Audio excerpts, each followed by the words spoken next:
Last night in Washington, something horrific happened.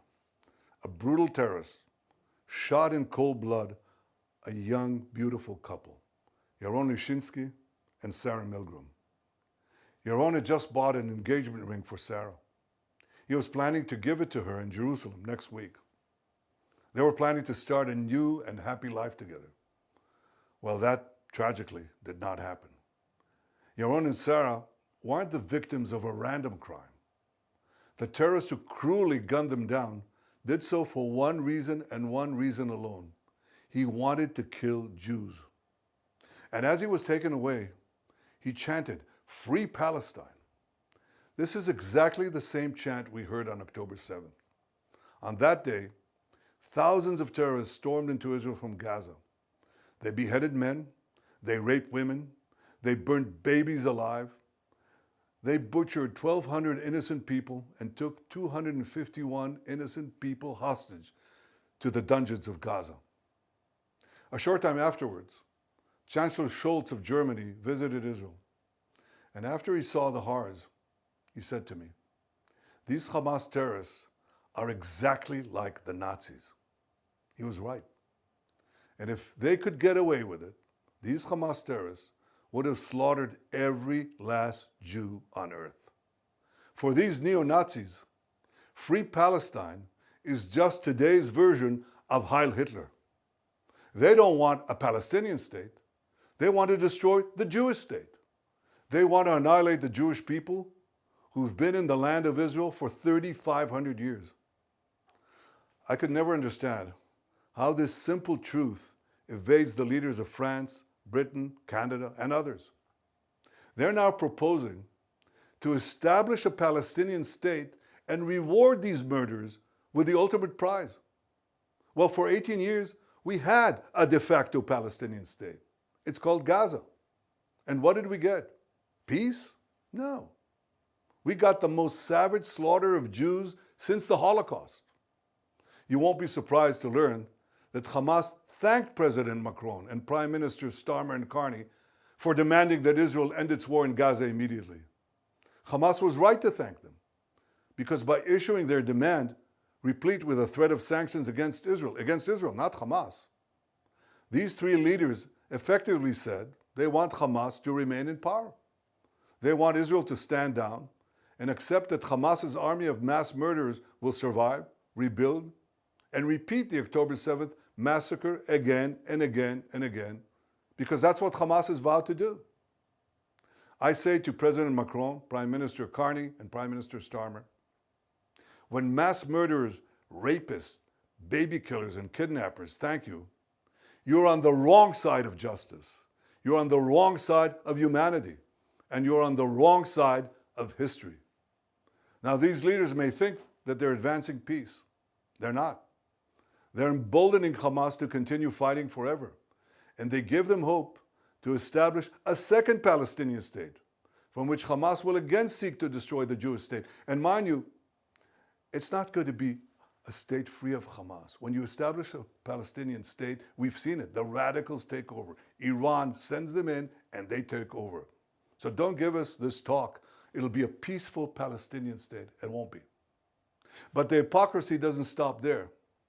These and other leaders have bought into Hamas's propaganda that says Israel is starving Palestinian children. And not only is Hamas putting out this lie, a few days ago, a top UN official said that 14,000 Palestinian babies would die in 48 hours. You see, many international institutions are complicit in spreading this lie. The press repeats it, the mob believed it, and a young couple is then brutally gunned down in Washington. So here are the facts. Since October 7th, Israel has sent 92,000 aid trucks into Gaza. That's right, 92,000 aid trucks. That includes 1.8 million tons of aid. 1.8 million tons of aid. More than enough food to feed everyone in Gaza. Yet as we had let the aid come in, Hamas stole it. They took a huge chunk for themselves. The rest they sold at exorbitant prices to the Palestinian population. And then they used the money they stole to recruit new terrorists to continue their war against Israel. Our goal from the start was to get food to Palestinian civilians, not to Palestinian terrorists. So we consulted with our American allies. What do we do to prevent Hamas from looting the aid? Well, together we devised a mechanism to achieve this goal. American companies will distribute the food directly to Palestinian families. They'll do so in safe zones secured by our military. And this will allow us to complete our goal of destroying Hamas while enabling aid to reach the civilian population. We'll complete the construction of the first distribution zones in the coming days. Ultimately, we intend to have large safe zones in the south of Gaza, and the Palestinian population will move there for their own safety while we conduct combat in other zones and receive humanitarian aid there without Hamas interference. In the meantime, we authorized letting trucks enter Gaza to provide for immediate needs. Yesterday, I think more than 100 trucks went in. More will come in today. I tell you this, no army in the world has ever gone to such lengths to provide aid to the civilian population in the midst of intense combat. And Hamas, of course, opposes this. It shoots Palestinian civilians who want to leave for safe zones, and it shoots Palestinian civilians who want to prevent Hamas terrorists from looting the aid trucks intended for them. As for the hostages, we'll do every effort to secure them. I'm ready for a temporary ceasefire to get more out, but we demand, and you should demand, that all of our hostages be released and released immediately.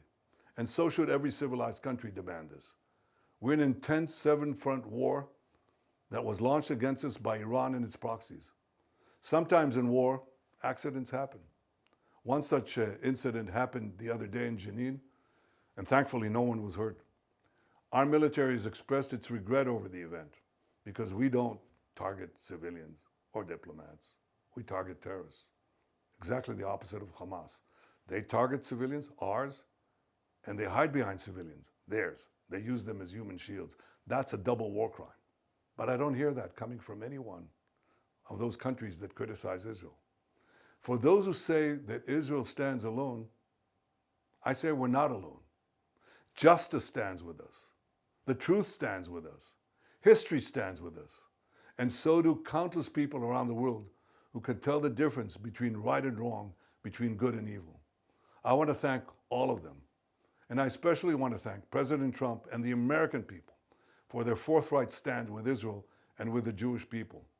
Together we stand, together we'll triumph, and we'll see the victory of civilization over barbarism.